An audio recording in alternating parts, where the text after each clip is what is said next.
नमस्कार मंडळी, तिखट पाहुणचार रेसिपीज मध्ये आज आपण दुधी भोपळ्याचा मस्त पौष्टिक असा नाश्ता तयार करणार आहोत. बऱ्याचदा लहान मुलांना दुधी भोपळा आवडत नाही, त्याची भाजी खाण्यासाठी ते नाटकं करतात. लहान काय मोठ्यांना सुद्धा हा दुधी भोपळा आवडत नाही. तर आज आपण दुधी भोपळ्याचा छानसा प्रकार बघणार आहोत, जो की बनवायला सोपा आहे आणि तुम्हाला देखील नक्कीच आवडेल. तर इथे एक दुधी भोपळा घेतला, त्यातील मी अर्धाच भाग घेतलेला आहे. तो मी पाण्याने स्वच्छ धुवून पुसून घेतला आणि बारीक किसणीच्या मदतीने आता तो संपूर्ण किसून घ्यायचा. तर इथे जाड किसणीचा वापर न करता बारीक किसणीने तो छान किसून घ्यायचा. तसं पाहिलं तर दुधी भोपळ्याचे अनेक फायदे आहे. यामध्ये विटॅमिन ए, बी, सी आणि phosphorus, potassium, iron, sodium, calcium, proteins आणि फायबर्स भरपूर प्रमाणात असतात. उन्हाळ्यात दुधी भोपळा आवर्जून खावा, कारण त्यामध्ये पाण्याचे भरपूर असे प्रमाण असते, त्यामुळे शरीराला सुद्धा थंडावा मिळतो. तर बघा, इथे संपूर्ण दुधी भोपळा मी बारीक असा किसून घेतला. आता काय करायचं, छान असा हेल्दी भरपूर असा पौष्टिक नाश्ता तयार होण्यासाठी यामध्ये घरात उपलब्ध असणारी सर्व पीठं घ्यायची. तर इथे मी बाजरीचं पीठ, गव्हाचं पीठ, तसेच तांदळाचं पीठ, बेसन पीठ आणि ज्वारीचं पीठ घेतलेलं आहे. तर घरात उपलब्ध कुठलंही पीठ यामध्ये तुमच्या आवडीनुसार कमी जास्त प्रमाणात घालू शकता, किंवा एखादं पीठ असेल तरी देखील चालेल. यामध्ये आता भरपूर अशी बारीक चिरलेली कोथिंबीर घालायची.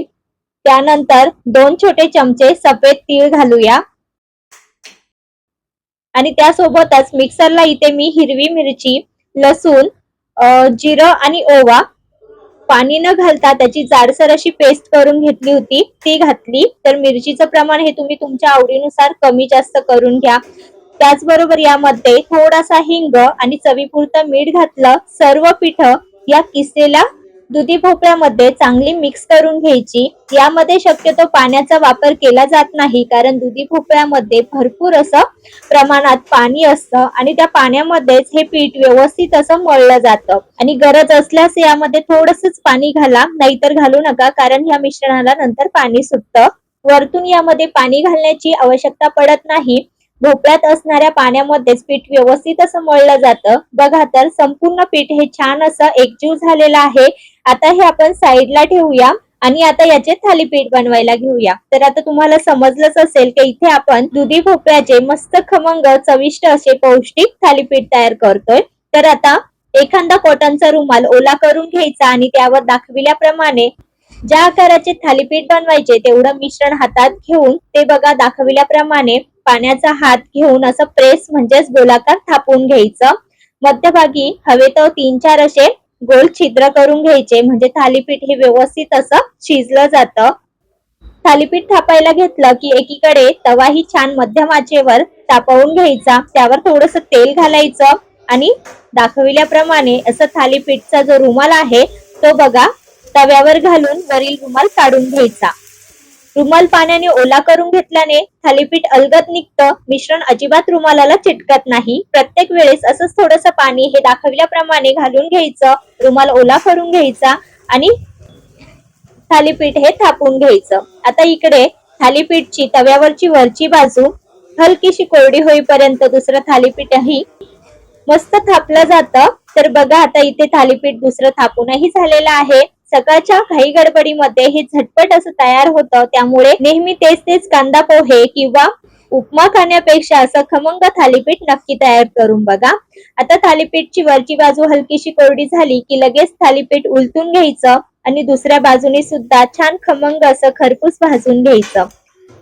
वरतून हवं तर तुम्ही यावर बटर, तेल, तूप आवडीप्रमाणे घालू शकता. छान खमंग असं हे भाजलं जातं आणि चवीला देखील तेवढंच रुचकर लागतं. तसं तुम्ही रोज हे थालीपीठ खाल्लं तरी तुम्ही कंटाळणार नाही, तर चविष्ट हे लागतं. शिवाय वजन कमी करण्यास दुधी भोपळा हा आरोग्यासाठी उत्तम आहे. तसेच तुम्ही दुधी भोपळ्याचा ज्यूस किंवा रस पिऊ शकता, त्यामुळे ब्लड प्रेशर नियंत्रित राहतं.